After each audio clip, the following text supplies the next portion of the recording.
Annie Jacobs-Perkins. It's so good to finally meet you in person. Yes, you too. PT Young Artist during the pandemic, but we recorded everything remotely. So it's finally here at Marlboro in the hills of Vermont in 2024 that we actually get to meet. Yes, and it's so much better than Zoom. Yes. Annie, you're doing so many things around the world of music these days. You have a lot of stuff happening in Europe. You're playing solos, you're playing recitals, you're playing with orchestras, you're touring with a trio now. But here you are at Marlboro Music, this legendary place. What's special about Marlboro for you? I mean, there are a lot of things that are special about Marlboro to me. It's my first summer here, but one of the greatest gifts is being in the same place for 8 weeks with the same people. There are friends that I've known here for 10 years and friends that I'm just meeting, and I think the general consensus this year is that it's an absolutely lovely group of people. And to be able to make music with people and have a common space that you share, I think is a really special feeling that musicians don't often get if you're traveling all the time to play concerts and such. Right, you're not living out of a suitcase for a change. Well, I haven't completely unpacked, but that's more my problem than the festivals, yeah. How many groups have you been a part of this summer? I think about 10, Oh, maybe. a lot. Yes. By Marlboro standards. So what does that mean for people who've never experienced Marlboro? You get assigned to groups, right? How does that work? Yeah, so before the season started, I requested a bunch of different pieces of chamber music and actually many of them were assigned to me. And then when I arrived, I had an initial assignment, I think, of 5 pieces.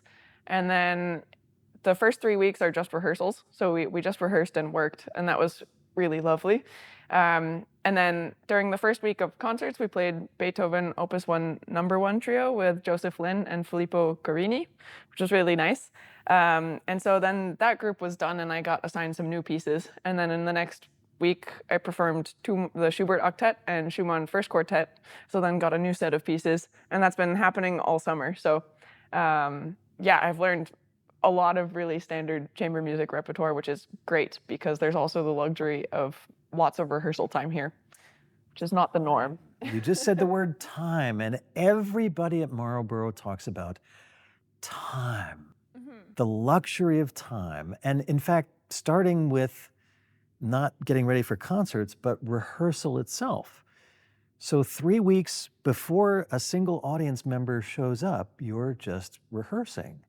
And that really doesn't happen anyplace else, not the way it happens here. No, I really wish it happened, but the more that I've been exiting student life and joining professional life, the more I realize that so rarely happens. And I mean, I would imagine that this will serve me so well because even if I get assigned these pieces in the future, I will have spent this time rehearsing them and going through all of the details. So I hope that will make my life slightly less stressful in the future. So what have you learned here at Marlboro that you just wouldn't have a chance to experience anyplace else? More than just pure learning, it's a difference in approach for me because when you come together, when 3 separate people with very different educations or backgrounds come together and they have 2 or 3 rehearsals to put together a piece, in a way it's kind of like triaging. You pick the sections that are the worst and you rehearse those and then just accept that you have to stay so focused and in tune with the other people in order to make the other smaller problems work out.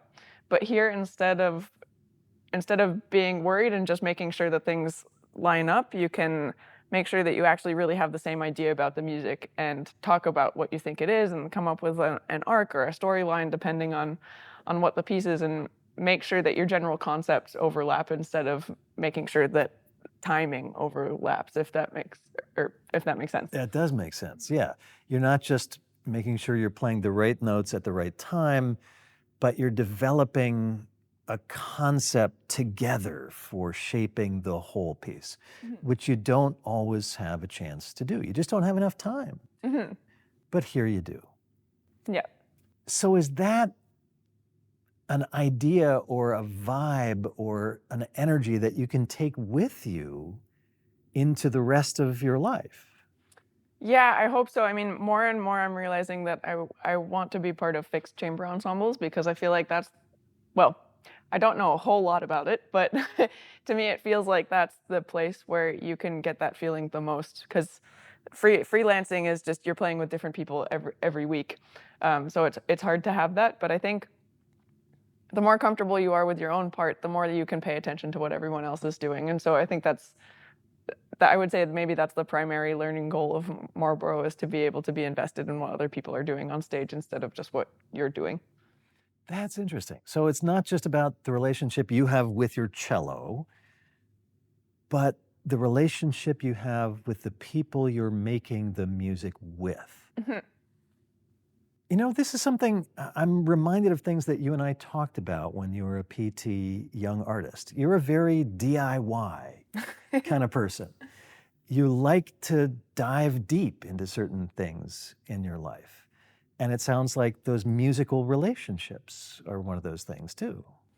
Absolutely. I mean, friendship in the music making process is really important to me, because I think at the very least you have to respect the people that you're playing with, and really having the time to try and understand where they're coming from is so special. Like, actually, I was playing in a group with one of my best friends this summer, and I think one of the seniors in the group got a little shocked because we were having quite a heated disagreement in the moment, and we were like, no, no, no, it's okay, it's okay, it's fine, like we're fine. And having the time and space to disagree and then come to a joint conclusion instead of just one person winning, that's that's something I really value.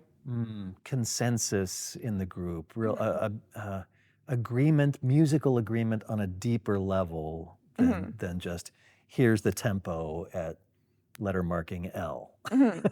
And having the trust that it's okay to disagree and that there's always a third option. It's okay to disagree. Yeah, Mhm. yeah. I mentioned that you're one of the most DIY people I know, and this goes beyond like making things for yourself. Like you forage for food even when you're at home, right? Oh, also here. There's a Also lot of here. edible stuff on campus. So what kind of foraging for food are you doing here in the hills of Marlboro, Vermont? Well, there are a ton of wild carrots growing around, or also known as Queen Anne's lace. So actually, we're having this international dinner in 2 days, and I'm gonna make some foraged food. And then there's also a lot of milkweed around, which is the food of monarch butterflies, but also a relative of okra. And yeah, so it's been really fun. I haven't quite gotten into this yet, but down on the soccer field, there's an earth oven, and I think it would be really fun What at is some point. what does that mean? An earth It's oven? like an oven that somebody made. I would imagine that some of the students on Marlboro College made it a few years ago, but it's made out of like clay and bricks, and you can use it to make pizza. And it would be a whole day process with some safety issues though. So, I didn't try it this year. Is this something you're introducing fellow musicians to here at Marlboro? Foraging? Oh yeah, I make people. I found some choke cherries and the milkweed and the wild carrots and clover. I mean, clover is everywhere, as well as yarrow. And I'll just bring it to the dinner table and made some pickles and had people eat them. So you go out and forage things, harvest things, and bring them to the dining hall. Yeah, I wouldn't say it's super organized. More of the time, it's just I'm walking around campus with somebody, find a plant, pick it, and say, "Here, eat this." Will you take me out and Yeah. show me some of that? Uh-huh. Because like I look around and I just see a bunch of green things growing and I don't know what's edible and what's not and what's nutritious and what's not. But you know these things, right? Well, there's always more to learn, and there's always somebody who knows more than I do. Actually, Lucy Fitzgibbons, Yeah. she knows a lot about mushrooms, and that's something I've never been brave enough to try. So at some point, I want to take a walk with her in the woods and have her introduce me. I was talking about this earlier with my PT colleagues who are here, and we decided that when the apocalypse comes, we're going to follow you because you know what's edible and what's not. Well, I'm not sure that's your best bet, but I can do my best. So there's the foraging, there's the rehearsing, there's the music making. What else do you like about Marlboro? The pond. The pond is a big thing I like about Marlboro. What's the pond? There's a pond about a mile and a half or 2 miles down the road.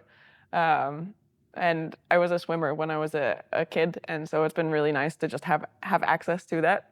Also, because the rehearsal days are quite long, so backstroke is kind of the perfect anti-cello exercise because it opens up the chest, like makes your body stay balanced. So it's really nice to do that to avoid feeling like a cello monster. Like the only thing that I do is play cello. So backstroke in the pond, foraging, learning about mushrooms. Oh, and by the way, there's some music making that goes Yes. on too. Yeah. And I mean, there's so many I mean, really, I love Vermont. There are farms and artists nearby. There's a U-pick blueberry patch that I've been going to quite often, as well as a lot of like really lovely local potters and a great farmers market. So I'm living my best life here. Annie Jacobs-Perkins, it's so great chatting with you and great to finally meet you here at Marlboro Music 2024. Thanks. Great to meet you too, finally.